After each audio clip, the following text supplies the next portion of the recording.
Hey, it's Jeremy from Jeremy.net. I am a self publishing comic book artist and writer. I share my creative process creating my comics online here with you. And if you would like to support this channel, the videos I create, the comics I create, and also get bonus blog posts, bonus videos, behind the scenes content on my creative process, you can go to my Patreon and subscribe there for as little as $2 a month. Go to patreon.com/Jeremy. That's slash GERIMI. If you'd like to read some of these comic books that I'm talking about for free, see what kind of work I'm creating, see what I'm up to, you can go to comics.jeremy.net. There, you can download free PDF previews of my first graphic novel I've self-published, Eye of the Gods, the current series I'm working on, Morning Star, which is Lucifer's Fall from Heaven, told as a Western. And if you would like to buy some of my comic books, if you'd like to get some print comics or get them on Amazon Kindle, you can go to amazon.jeremy.net. That link redirects to my Amazon page where you can buy my comics. So, today we're taking a little bit of a detour from working on Morning Star. I see Iron Rocks is already in the chat. How you doing, man?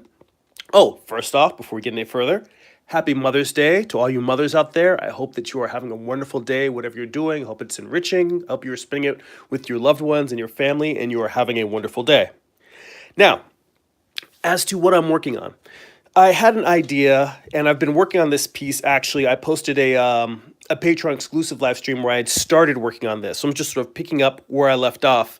But I was listening to a podcast, and for those who are Patreon subscribers, if you've already heard this, please excuse the running over the pre-existing material, but just catching up for the other viewers. So I had an idea. I was listening to a podcast, Mark Maron's WTF podcast, and they were having a long conversation about the inevitability of death and mortality. I mean, that wasn't the whole totality of the conversation. They talked about many different things. They were talking about there's Mark Maron interviewing Jane Fonda, and they were having a long conversation about her career and her life, philosophy, and personal growth. And one of the things they talked about towards the end of the conversation was about mortality, the inevitability of death, and different philosophies, Buddhist philosophies, making peace with our own mortality. And it gave me an idea for a piece. So these rough sketches that are circled around here are sort of the rough concepts of the idea. But the idea that I had was basically to have Death, the Grim Reaper, tucking a young girl into bed. And my idea for this was to have the girl have a very peaceful look on her face. I wanted this to be, as people have seen my work before, my standalone pieces, I like to have a juxtaposition between beauty and horror. I like to draw beautiful things in a creepy way, or beautiful things or creepy things in a beautiful way. But I like artwork that has a push-pull to it, kind of pulls you in two different directions at once. H.R. Giger is one of my big influences. I definitely like artwork like that. So the idea that I wanted was for this to be something where I wanted the color and the tones to be something similar to like a storybook. And so what I was going for is really the feeling of something nurturing, very ironically on Mother's Day, something very motherly or parental, with Death tucking the child in and sort of like everything's going to be okay. Death is okay. This isn't something to be scared of. And I wanted to have it where he's sort of leaning down and just kissing her on her forehead, and she's just got a very peaceful look on her face.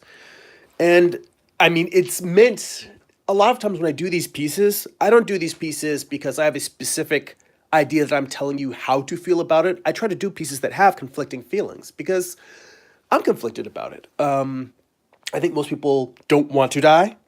Generally, we want to live, we want to survive, and it's very human and natural to fear death, to want to avoid it. But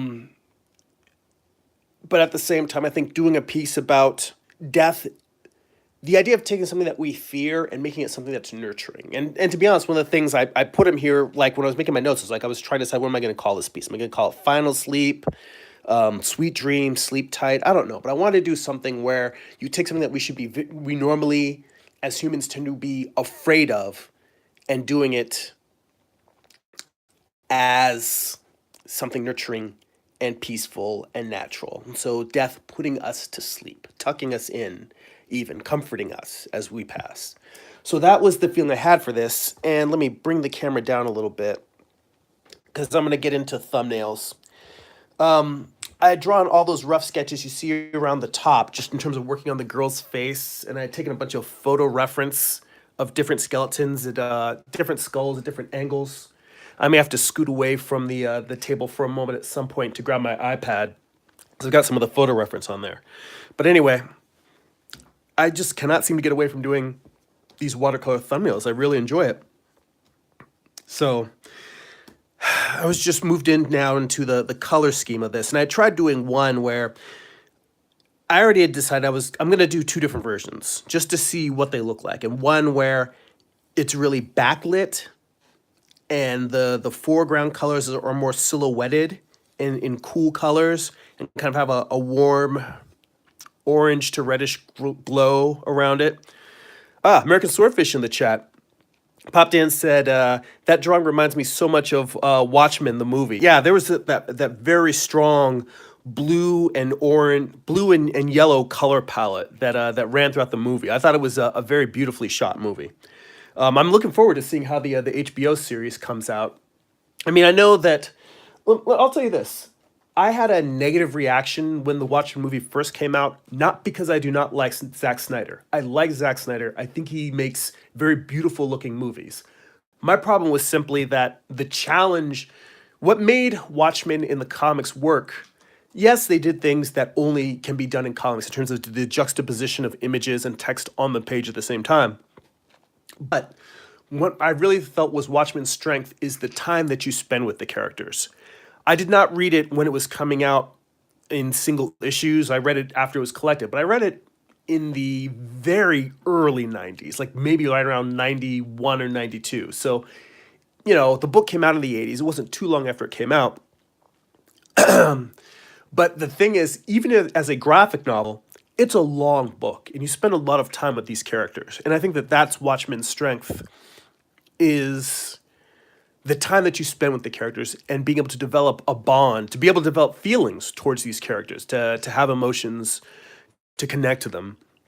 And I felt that the one thing that when Zack Snyder's movie came out, that the problem was simply you don't get in a movie, no matter how long it is, even if it's a 3 hour movie, even longer than that, you don't get that level of really bonding with the characters, or at least I think it's very difficult to execute that. And I thought, well, it's a shame because he, I think, was a great director to make a film of that. And he even said, someone's going to screw this up. I'd rather it be me than someone else. And I don't think he screwed it up. I just think that it's a hard story to tell in such a condensed format. And now that it's going to be an HBO series, I'm like, that really does seem like the proper format. And the fact, I mean, I presume that they probably have plans for this to be something that's going to go more than one season. Which means, I mean, DC did the after Watchmen, they started expanding out the universe, and there's definitely enough material there that they can do more. And, that doesn't get into the whole quagmire of Alan Moore's feelings on his books being exploited in other properties, which he is not particularly happy about and hasn't been happy with any of the adaptations. But that said, I hope that this will afford them a chance to do the material justice and really do some interesting things with it. I don't know, that was a whole tangent on Watchmen that was really unnecessary just in mentioning the color combinations here. But, hey, it's a live stream. Sometimes you're allowed to go off on tangents. So anyway, what we've got here, and you'll have to excuse me because I am still getting over yet another cold. It seems like that's all I do these days is get sick. So I have to step away from the camera every once in a while and blow my nose. Otherwise, I'm going to stop being able to talk, so I'm not going to be able to breathe. Let me just move away for a second.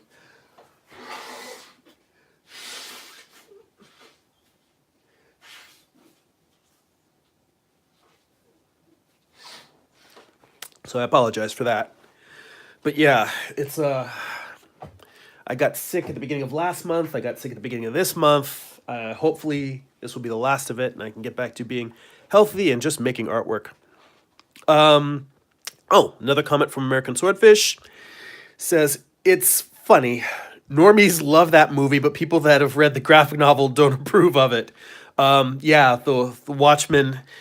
Well, it's weird because I started off being a comics dyed in the wool fanboy, but now my reading of comics in general, like I've gotten to the point where I don't care so much about how much a particular story adheres to the original continuity. I'm much more concerned with whether the story that I'm watching is an enjoyable story, whether I find it compelling and entertaining. And if it really changes, radically from the source material, I don't mind. For instance, and again, this isn't really a fair comparison because I haven't read the source material, but I Zombie, I only watched the first season and a half of that book, but I know that it's very, very different from the comic. That said, I really enjoyed the character and the supporting characters in that TV show version, and I'm fine with the fact that it's very different from the source material. I'm trying to think of something that I have read the source material and was still fine with them deviating from it. Something will probably pop into my head eventually. But that said, yeah, I don't really.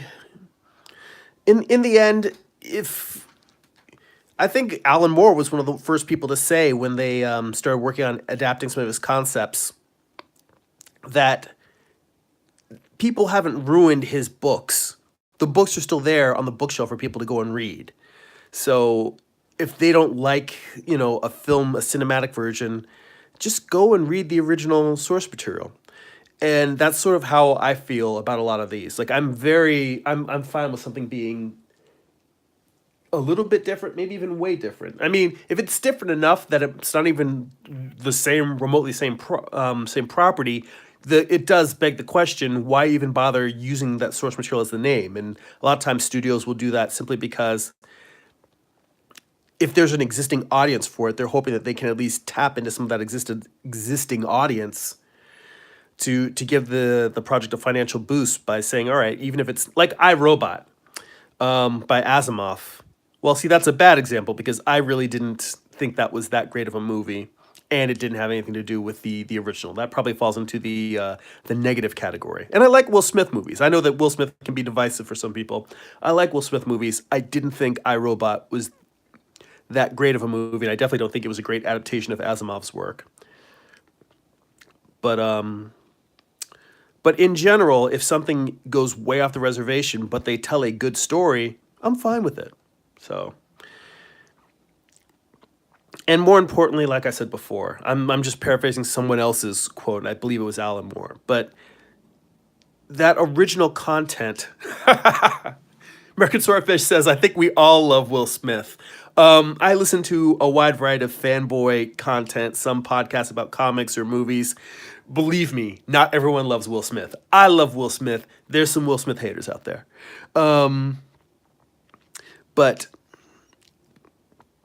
but but yeah, to go back to Alan Moore's original point, that the original content is still there, and the things that you loved and that you really got excited about and that made you love a particular property or character, those things are still there. So if a movie comes out or a TV series and they quote unquote butcher your favorite series, it's all right. The things that you love are still there. So just go enjoy those. Hopefully, if the author or artist or creative team that created the original thing you love are still around and still actively making comics or novels, maybe the attention that a film gives it might give them the opportunity, the financial opportunity, to create a sequel where there was none and to do more work. I mean, yeah, DC is creating more Watchmen stuff without Alan Moore's approval. But could you imagine if Alan Moore actually wanted to do more Watchmen and a TV series just really made Watchmen blow up and they were like, yeah, go ahead. And he came back and was doing, if he were writing the sequels. Now I know that this gets into a really, that's into a sticky philosophical conversation because the whole point is that Alan Moore does not want them doing that. But I do believe that there are probably situations where a creative where a creative entity or a writer or artist would love the opportunity to do something, a movie came out, made it more popular, brought it to the forefront, and gave them the opportunity to do sequels that probably weren't going to happen otherwise. And I do believe that that is a good thing. Let's see here. Ion Rocks is also doubling down for the Will Smith love. Jay King is in there and he says, "What's good?" And it says, "It looks tight." Thank you. Thank you. Appreciate it. Yeah. What's funny is for this piece, I was looking for reference at some Drew Struzan because he does great warm to cool imagery. I'm looking around my studio. No, I left the book, the page I had open for reference, but I particularly was looking at the Harry Potter paintings, the Harry Potter film posters, because he does great warm to cool, and I was looking at how he has purples and yellows against each other, and that transitional phase between them, I was just like amazed at how well he makes them blend with each other. And really, what happens is I was trying to look at the transitions between the two. And when you look at the Harry Potter poster, what happens is they kind of grow grayish in the in between area between the purples and the oranges. There's a slight band of area. That's not even a band because it is a smooth transition, but it's a very small smooth transition where it goes from where it goes from the yellows of the backgrounds, the candlelight and the warm glows around the figures to the cool backgrounds. And what I found particularly interesting for me and what I'm trying to do is that I also compared it because I was just looking at what happens when we put these colors right against each other because I tried to do this version first. This is a poor execution of the same thumbnail. In this one, I was trying to do the blue. I tried to do all yellow background and then paint blues into it.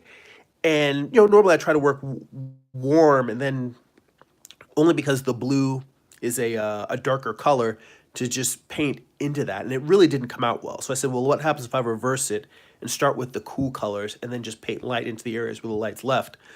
But the thing I really noticed was just that the transition goes green, which makes sense. You put blue and yellow up against each other, the transition color is going to be the intermediate color, the green.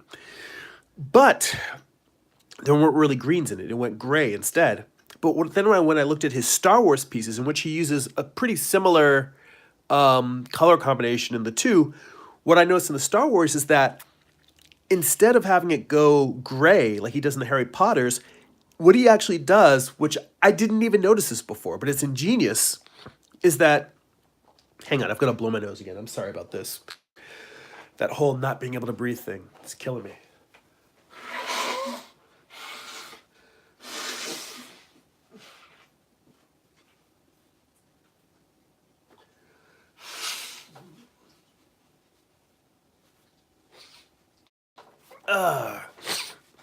At least I'm not taking a sick day on the live streams, showing up able to breathe or not. But what I noticed in looking at Drew Struzan's work and what I thought I would try with my own, because I mean, if you're going to steal from the best. What he did in some of the Star Wars pieces was he just went and did the full spectrum in the other direction, meaning to get from blue to yellow, instead of going to green, which is an intermediate color, he went from blue to purple to red to orange to yellow in a very, very tight space. So it almost seems like it's lining the work. But what he really did was he just went in a very slim band around the color wheel to get to to make what appears to be a smooth transition, and it almost seems like they're a little bit lined. But what really happens is that lining effect, which is just traveling the spectrum in a short area, makes it kind of glow. And I thought, that is more of what I'm looking for. So I'm trying to do that with this piece. And that said, I am probably still going to do another thumbnail. Like I said, this is a failed execution of this version. I'm going to do another one where I'm going to try doing the background in the cool blues and have the foreground be lit in yellows and oranges. See another comment in the chat there. American Swordfish says, "I like the fact that the bright colors and the cover feels warm and less creepy." You know what? Thank you. That's really what I was going for. Like I wanted to have this where the imagery itself is creepy, but the concept that's being illustrated. Well, what I wanted was the concept itself to that's being illustrated to be creepy, but to have this color palette feel very nurturing. That's really the challenge that I'm going for here. And so I'm glad that you said that. So it means that I'm heading in the right direction here. I talk a lot about not beating yourself up about making mistakes or about failed pieces.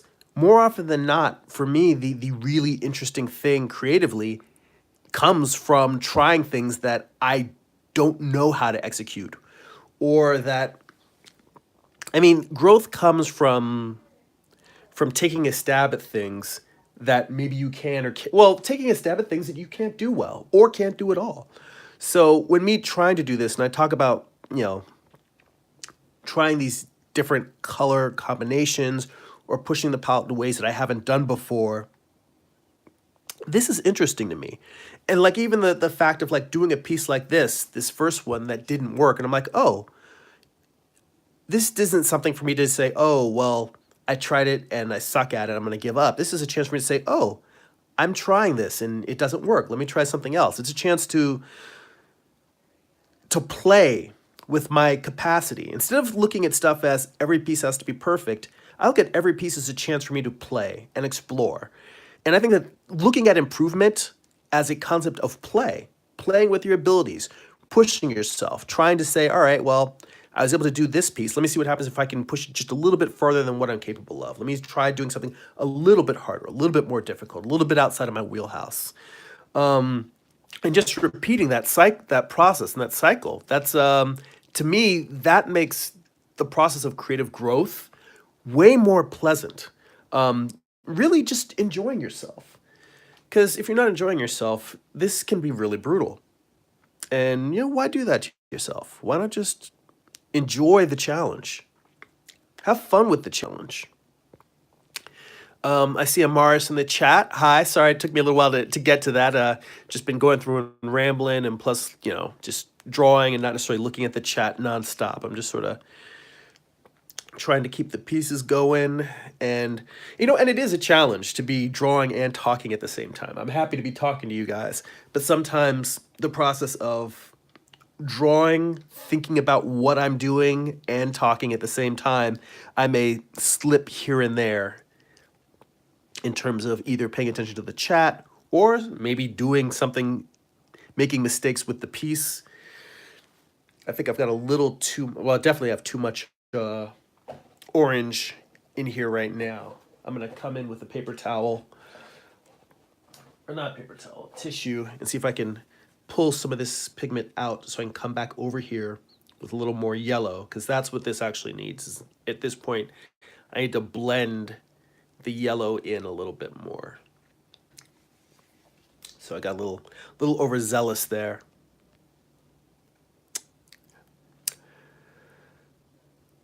Mara says she was out late, had to go to the store. She's out of mint tea. I just bought some a nice package of teas for like a box set in like a nice tin for my mom for Mother's Day. She I was talking to her.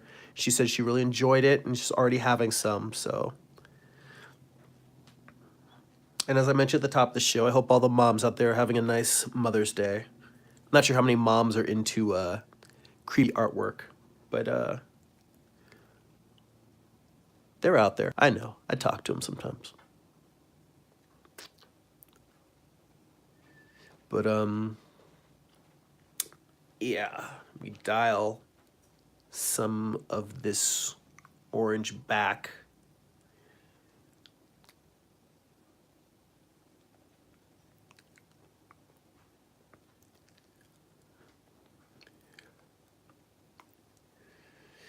But yeah, the halo that I was mentioning where it almost looks like it's lining, that's probably what's really coming in here that you're seeing.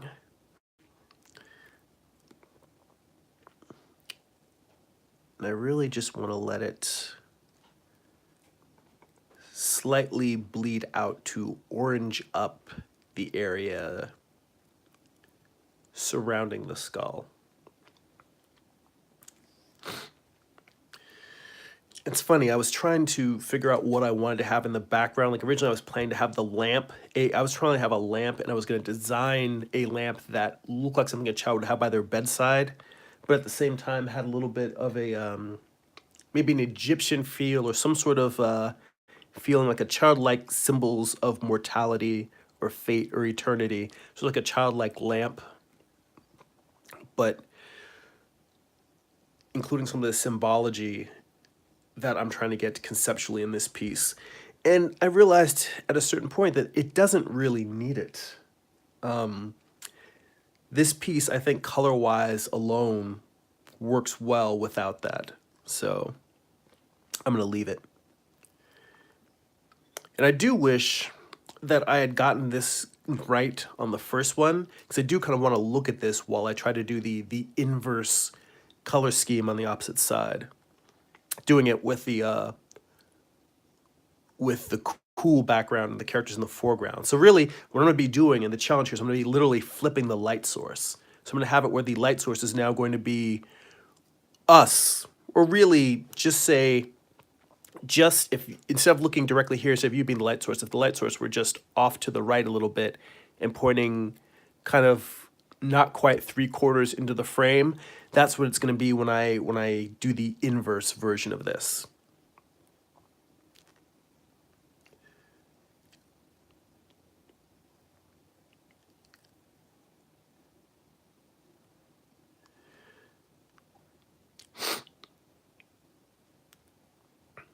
Let's see here.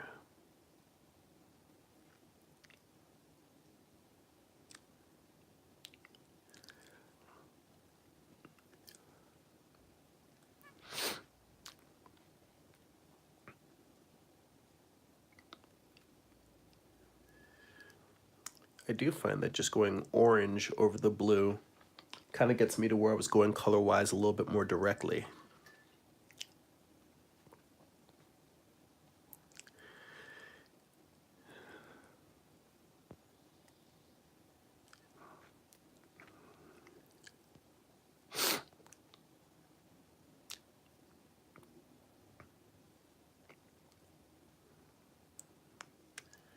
It's kind of hard to tell without having details in here, but it's basically just a white blanket that's being pulled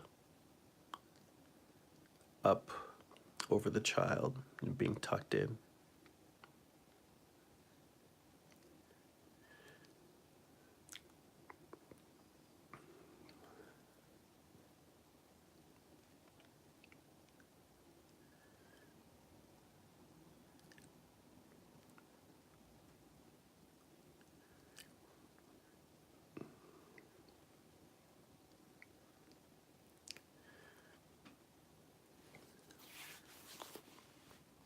So yeah, that's pretty close to what I was looking for.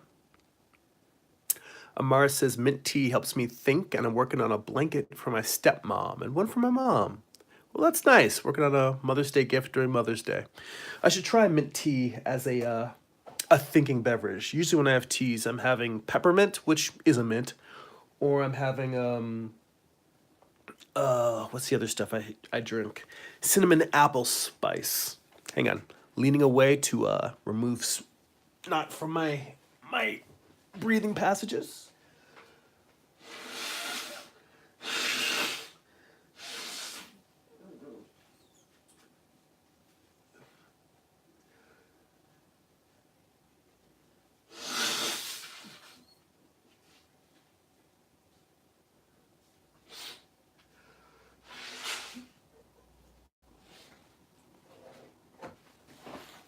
It's weird. It's like it's a tank in my nose. I can feel slowly filling up, and then it starts to top off, and I have trouble talking and breathing and being a little bit more nasally than usual.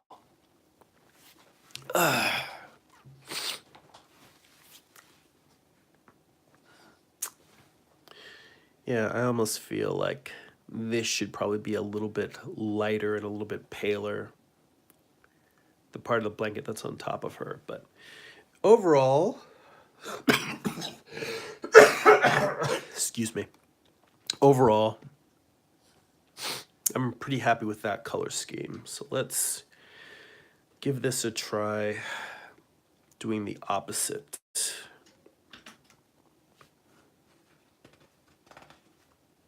Let's see here. All right. I see Mad Fits in the chat. What up, man? Thanks for popping by. Just some thumbnails on a little color piece that I'm working on. Let's see here. So let's start with the framing.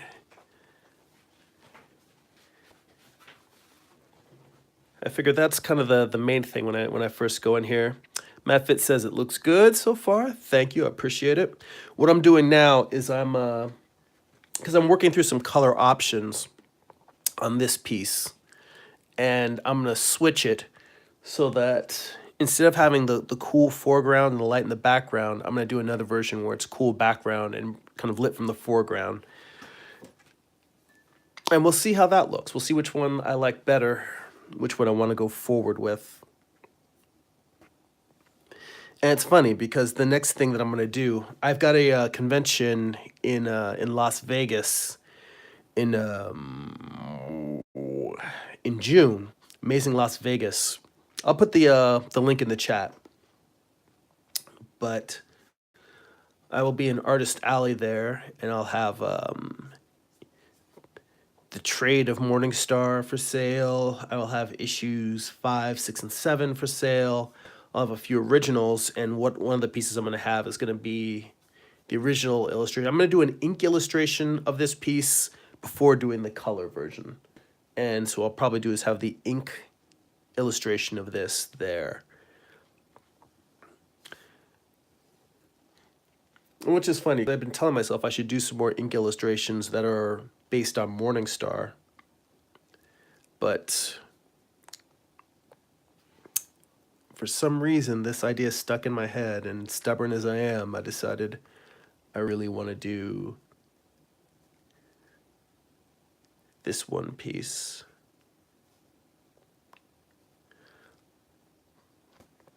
Now, this is one of the challenges when I talk about like talking and drawing at the same time.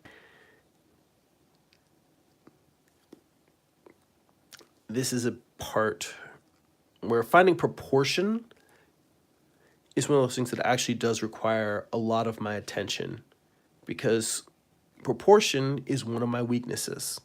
If I don't pay attention to it, my proportions get very wonky very quickly. So what I'm trying to do now is remember the things of like making sure I leave enough space for the neck sticking out.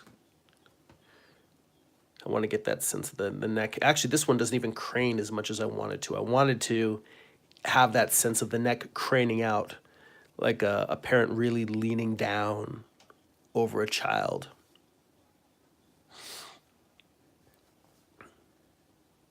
Let's see here. Some more comments in the chat. Amara says, my artistic sisters agree. Next year we'll be selling hardbound sketchbooks with our art on the cover. That's really great at JuggleCon. I'm glad to hear it. Glad you guys are making some convention appearances. I am doing fewer and fewer conventions just because I haven't been spending time just sitting at home making artwork. This show at Vegas is one of really only 2 shows that I have scheduled this year. The other one was WonderCon, which I've already done. So if you're looking to catch me at a convention, it was WonderCon in Anaheim or this show in Vegas. Other than that, Don't really have anything else on the books this year. And there's a lot of great shows out there. So it's not like I'm over conventions or I'm sick of doing conventions. It's just I haven't been finishing work as quickly as I'd like. I really thought I'd be done with all of Morningstar by this point and being ready to start a new series, and the fact that I've still got one more issue to go. And I am not resenting having another issue to go. I'm glad that I'm taking my time to make it as good as I possibly can. But I just simply realize that I am not producing work at the speed that I hoped I would. So I'm realized, it's funny. I don't know if people that are more art fans that don't necessarily exhibit at conventions are aware of this, but a lot of times just the amount of time you spend getting artwork ready for a convention, the packing, the planning, ordering supplies, it takes a lot of time and energy to prepare for a comic convention, and that's not counting the actual days when you're at the show. Um, so it's like your time gets eaten up that's spent doing work that is part of your creative business, but it is not time spent drawing. And in the end, the time that's spent actually drawing, painting, that's actually making things, that's, I think, the most important time. Because otherwise, it's not that you're spinning your wheels, but pouring a lot of energy into tasks that don't further your creative process.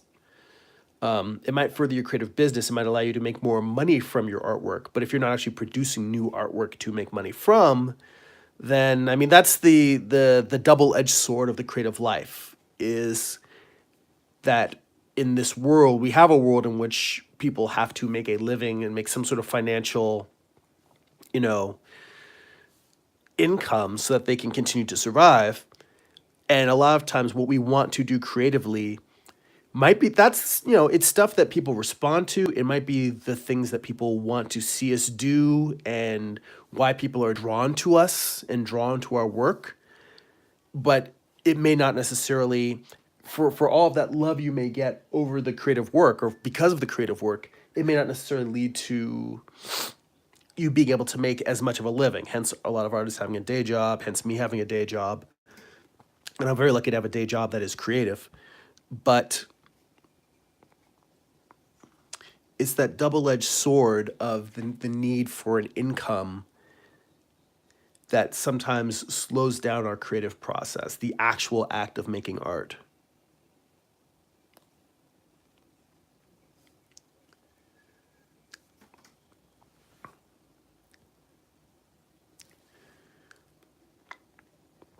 And so I just said, well, fortunately, having a day job, it's not like the conventions are make or break for me, which in some cases, some people would say that that's a detriment. They say that I've listened to conversations with other creatives talking about the business side and saying that it's when you're backed into a corner and you have to make a living and you have to figure out how to make stuff profitable, that's when you really kick into your next gear and start becoming really creative.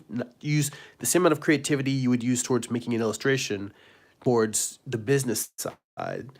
I believe that there is some truth in that. That's also very stressful, or at least it feels stressful to me. I think that a lot of the people, that's the other thing about the business of being an artist, is that a lot of it comes with learning how to manage stress. Because art in itself, I find a stress reliever. I really enjoy the creative process, but I think that it can become stressful when you're forced to make art profitable. It can sometimes sap a lot of the actual things that you enjoy about the creative process.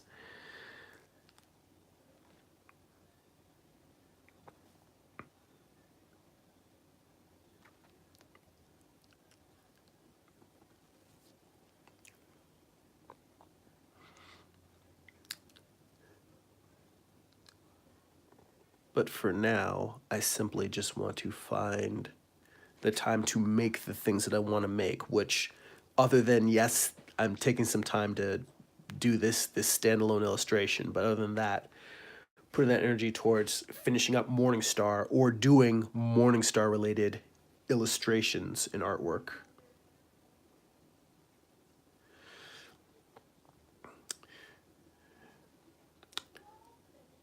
And I figure this background that I'm doing, where it's more of cool, I'm also wondering how much I want to have the cool creeping into the back of the skull. Maybe instead of it going all the way to blue cools, instead of having those blue shadows creep into the skull, maybe I'll just let it be the reds. I may come in and let some blue creep into that, but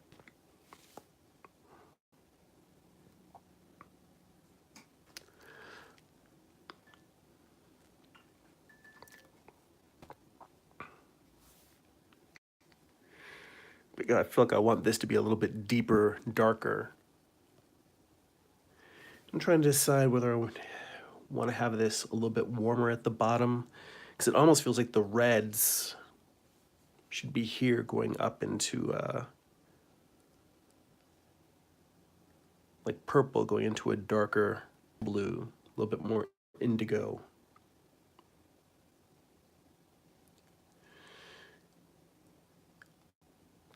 You know, I definitely want this to be darker, but I feel like I will have to layer it as opposed to just trying to paint a dark color on there. Like otherwise it'll get a little bit muddy. You can already feel this. It's not quite buckling, so it's a nice mixed media sketchbook, so it's designed to have watercolor and, you know, dark heavy media on there, but I don't want to push it too much.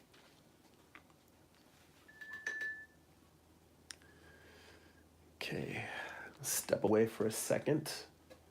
Let it dry. Let me breathe for a second.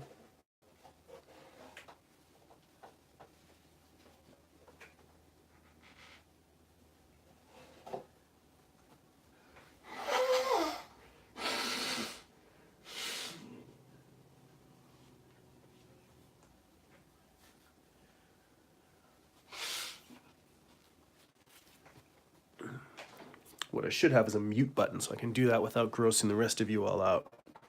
I apologize. All right. So I guess at this point, hang on. Let me see. I'm going to adjust the camera just so I stop whacking it with my chair when I move. Okay.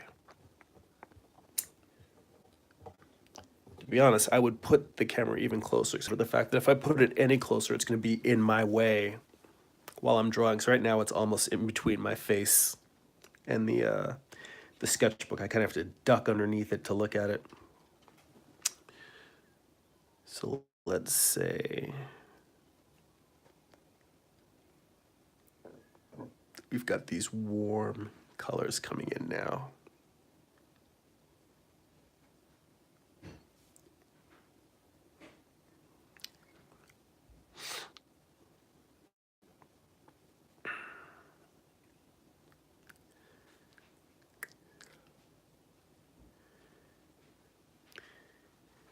Yeah, I'm kind of wondering how much of this,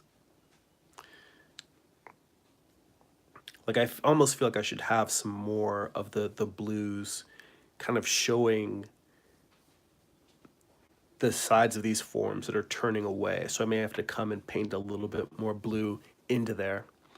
Ion Rock says vitamin C and zinc are your friends when you're sick. Yes, I've been taking the Coldies zinc pills, and I've been taking Emergency. So hopefully those will aid in me getting over this. But yeah, I've been trying to rest as much as possible, sleep as much as possible over the weekends. And hopefully I will be in a better state next week, if not 100% healthy. We'll see.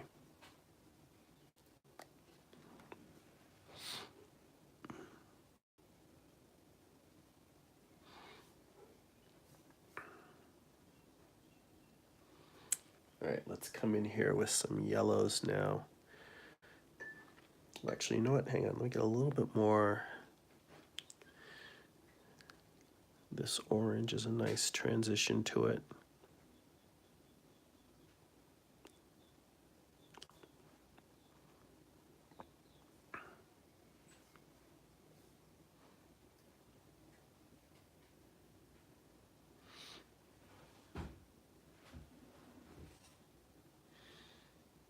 All right, let's get in here with this yellow now and see.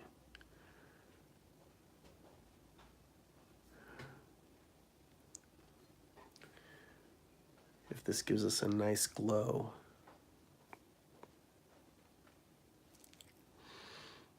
I mean, this is only part of the way through in terms of this, but so far I'm still feeling this one a lot more than this. But, sometimes you work through a piece and when you're in the in-between, when it's not complete yet, you may think it's really sucking, and then you get to the end and you're like, oh wait, this all kind of fell together at the end.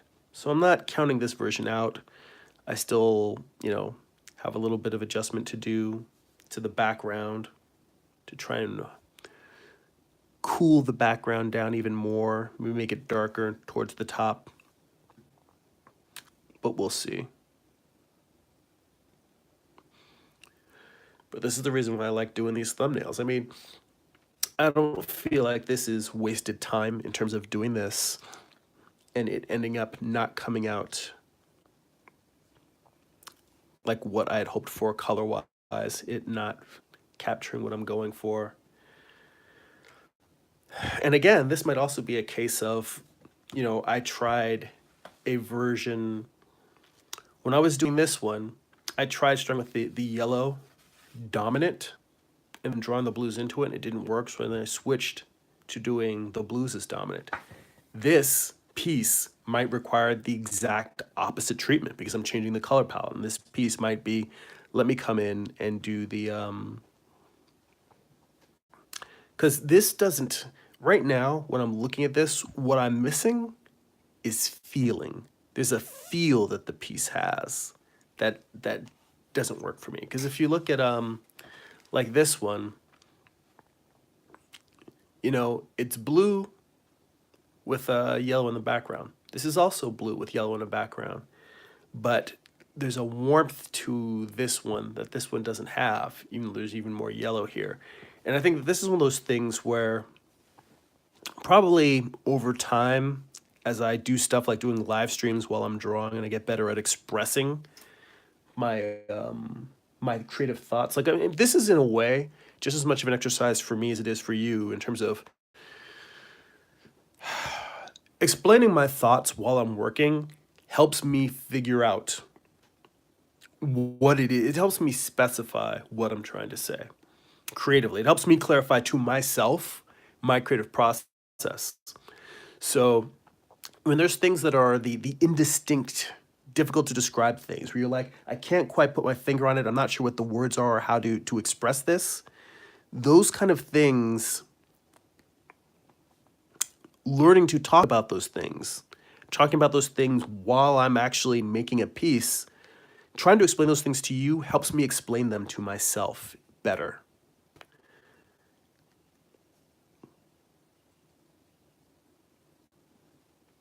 I see more comments in the chat.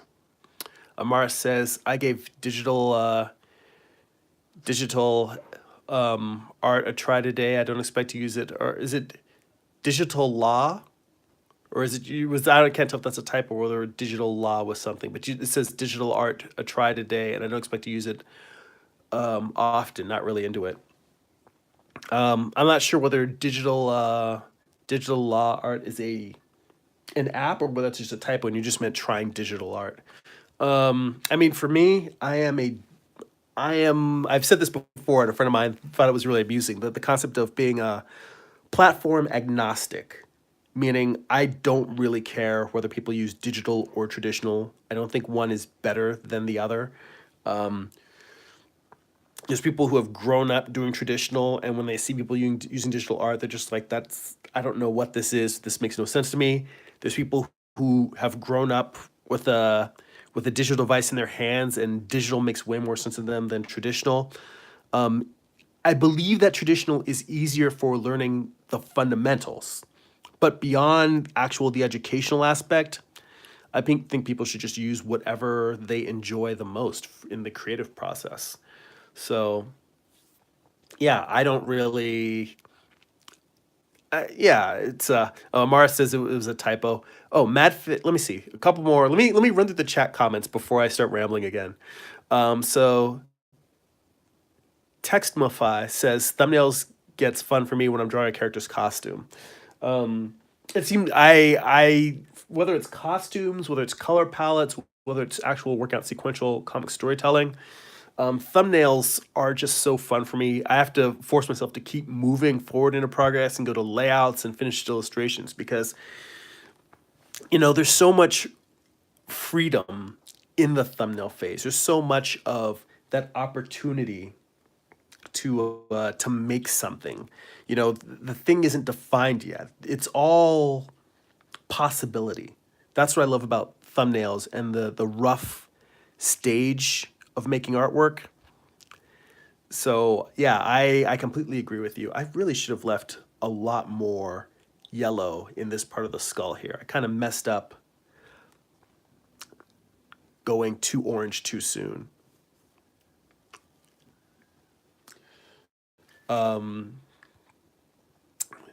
Matt Fit says it's practice. It's never a waste of time in terms of thumbnails or drawing on pieces. And Matt Fit says digital is definitely easier for corrections. I agree. Whenever I'm doing work, which I rarely do pieces, commissions and stuff, mostly I usually just do my own work. But if I ever have to do illustration where I know that there's going to be revisions for it, usually like toy industry related stuff or graphic design stuff, I definitely prefer doing digital because you can just change and correct things very, very quickly, and I definitely prefer it for that ease of use.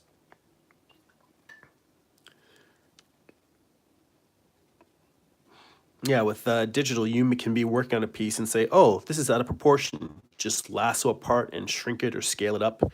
Makes it very easy to change and correct and move pieces around. So yeah, like I said, I'm definitely I don't I don't campaign in one or the other. I definitely think that people should just use what works best for them and gets them the results that they need.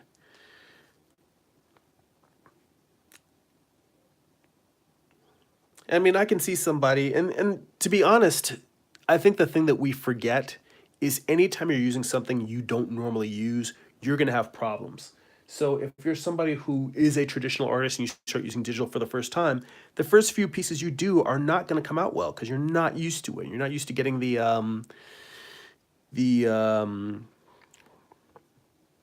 you have a completely different workflow to get the results that you need, and you're not going to be used to getting this new process to do what you want it to do. So you may not, it's going to take you longer, and you're not going to like the results right away, and it takes you a while to really build up a certain level of skill and control with this new process. And the same is true for somebody who has worked mostly digital all their life and is switching to traditional. So to that degree, you kind of have to cut yourself some slack if you want to try using a new process, if you're trying to move from digital to traditional or traditional to digital. And I do believe it is easier to move from traditional to digital because there's more things that cross over. But actually, you know what? That's something I'd like to hear from in the chat. If you are someone who was primarily a digital artist and you moved into traditional, what were your experiences? Did you find that it was a uphill struggle, or did you find that a lot of what you knew as a digital artist carried over? If you've mostly started out doing digital work, I am very curious to hear what your experiences are because my comments are anecdotal.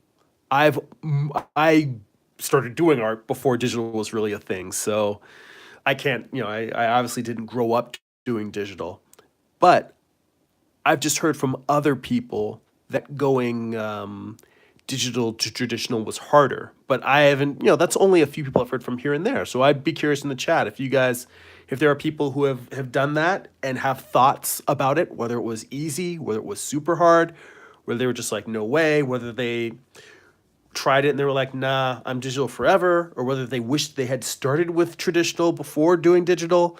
I mean, there's a whole range of it, and I don't know what those ranges are. So I'm curious to hear what other people have to say. I see Textmify says, I do major work on my light box. Corrections are simple there to do traditional wise. And that is very true. What's funny is instead of using a light box, I draw on vellum, which is it's like tracing paper, but it's just thicker and more durable. Because with tracing paper, when you put sheets over it, I do so much drawing and erasing that it would pretty much shred apart with me working on it.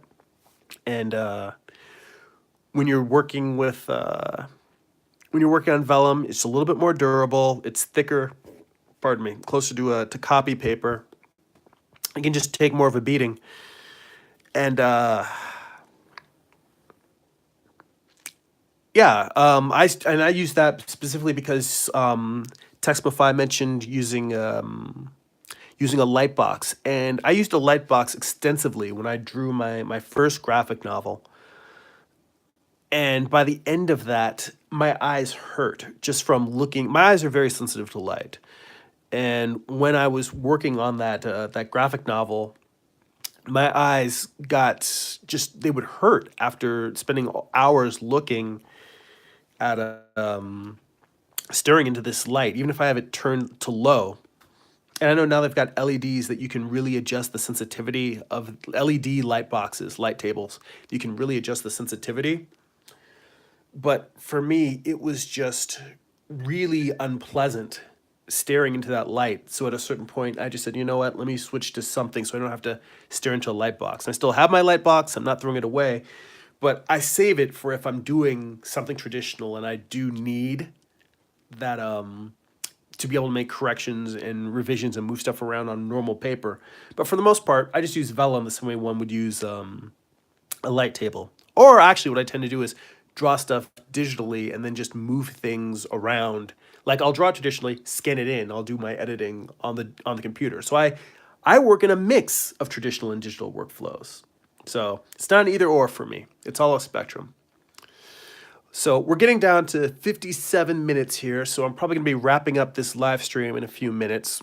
If you guys have any more questions, feel free to jump in and shout it. Otherwise, we'll be wrapping this up.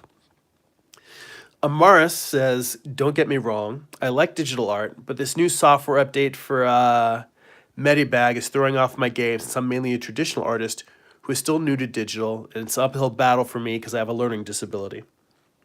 And that's something else to take into account.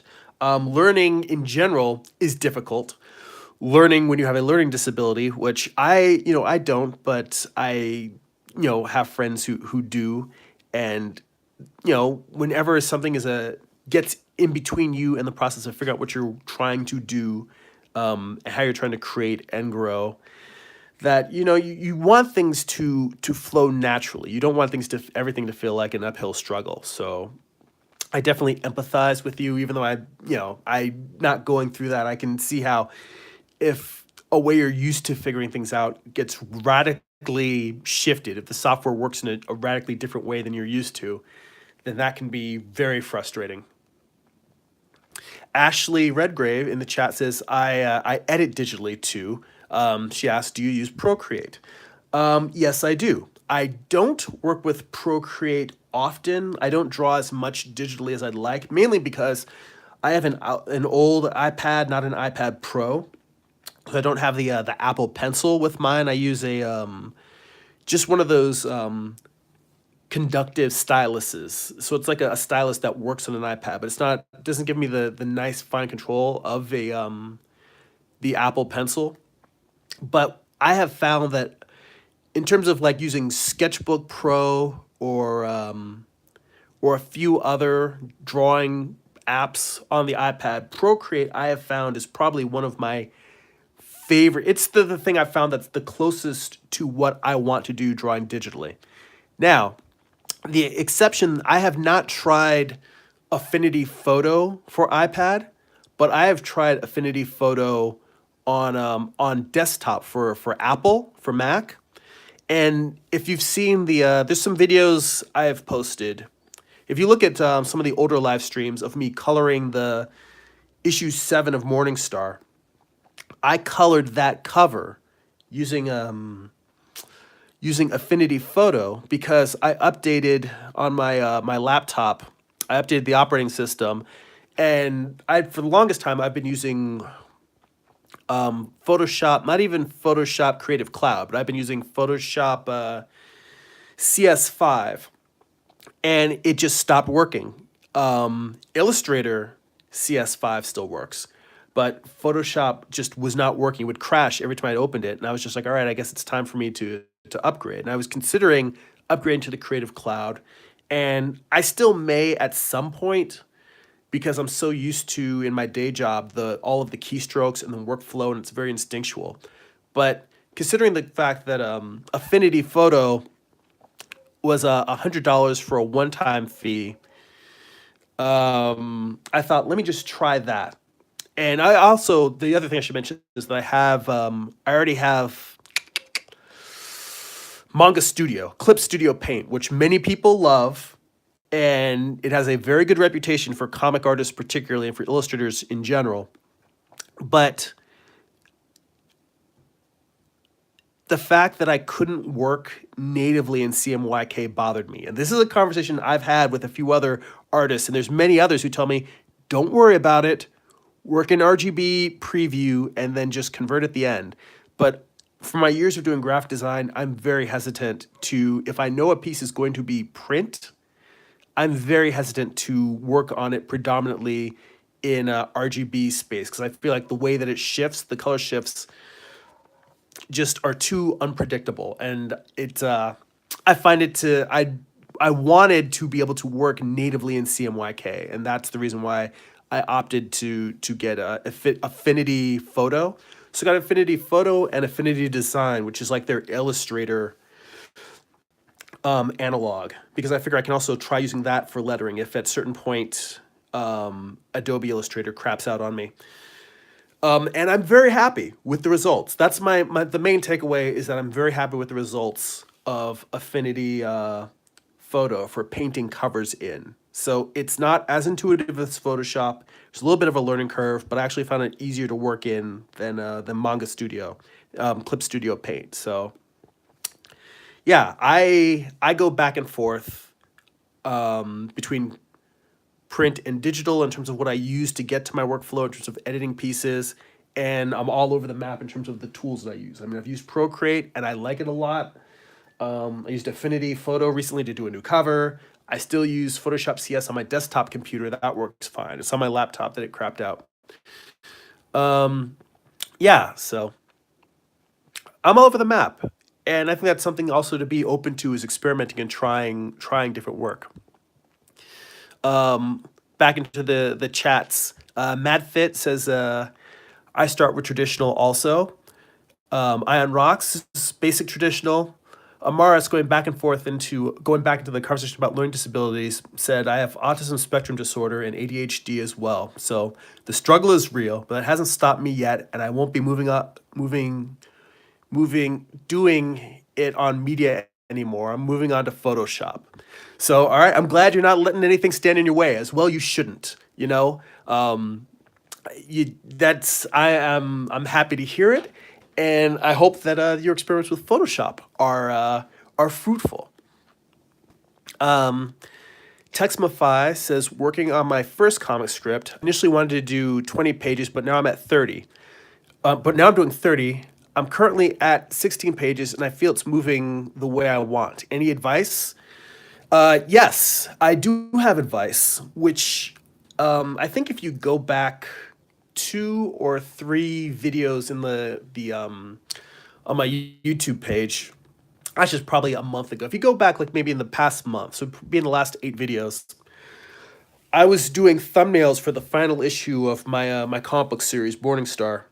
And what I tried doing was I was calling them keyframe thumbnails or macro thumbnails. And what I did was I took my outline, and it sounds like you're pretty far into it. Like you've already thumbnailed out most of the project, I assume. If you're already 16 pages in, you're halfway done. But what I did was I did one thumbnail for each page. So that's not saying that I broke down all the different panels. I just picked one image, whatever was going to be the most important image on that page, and I made a thumbnail of just that. And I would do them on little cards, and so I could move them around and see how the whole page flowed. Because even though there's multiple panels on each page, I could tell just by having one image on each card whether the pace of the story was moving too quickly, whether I needed to add pages, delete pages. I could see that some scenes I didn't like the way that it flowed into the next scene. I'm like, it would work better if I moved this scene over here, or have it changed in a different way so that the character doesn't end on a certain beat. It allowed me to see the story as a whole, like kind of a way 1,000 feet up overview. And it made me change things that if I were actually thumbnailing the way I normally do, where I just figure out panel 1, panel 2, panel 3, panel 4, there might be problems in the story. And I thought that those problems were me trying to figure out what's going on in the page. When really the problem is, it's the overall story structure. It's not the individual details of the page. And it saved me the time of trying to fix and bump my head against problems that were small when it was really larger problems. So, if you have time, because I'm not sure how pressed you are for time, or whether you want to take your time and work through it, but maybe to sit down, and if it's 30 pages, to just draw 30 thumbnails of just the whole story, just one image that represents each page, and just move them around, look at them, see if it all flows the way that you want it to flow. MadFit says, I use Sketchbook Pro for free. Hey, it's I used it as well, but I'll tell you this. I think for iPad, I think Procreate is maybe like $8. It's no more than $10. I honestly think that it's worth you giving it a try, because I think that if you give it a shot, you'll see that you can do a lot more with it. I feel like it's just more intuitive, and you don't have to customize and tweak to get the media to look like what you want it to in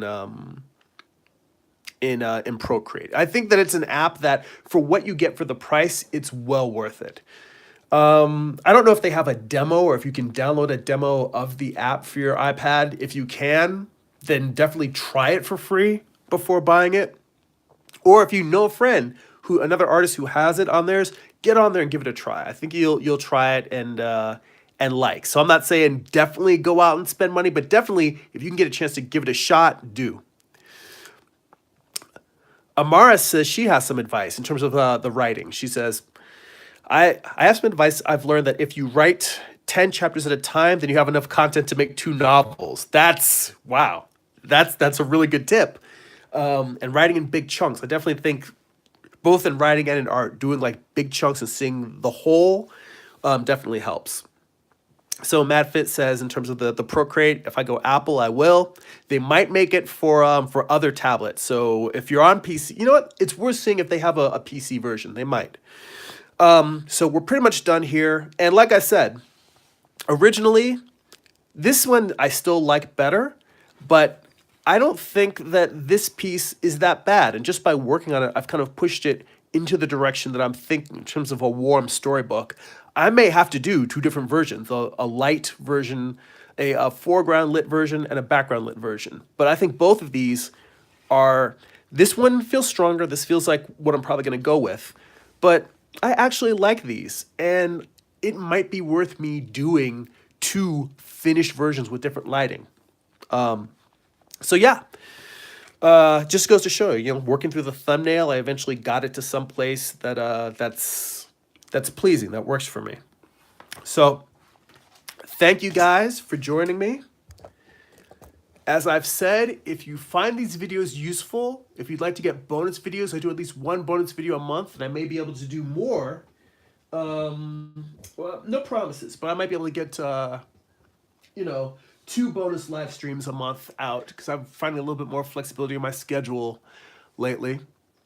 But anyway, if you'd like to get bonus videos, bonus blog posts, and behind-the-scenes content, you can go to patreon.com/Jeremy. That's /GERIMI.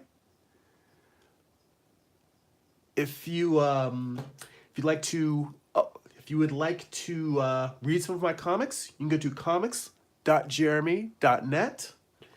And if you would like to buy some of my comics, you can go to amazon.jeremy.net. So thank you guys for spending time with me, hanging out. Have a great Mother's Day. Have a great creative week.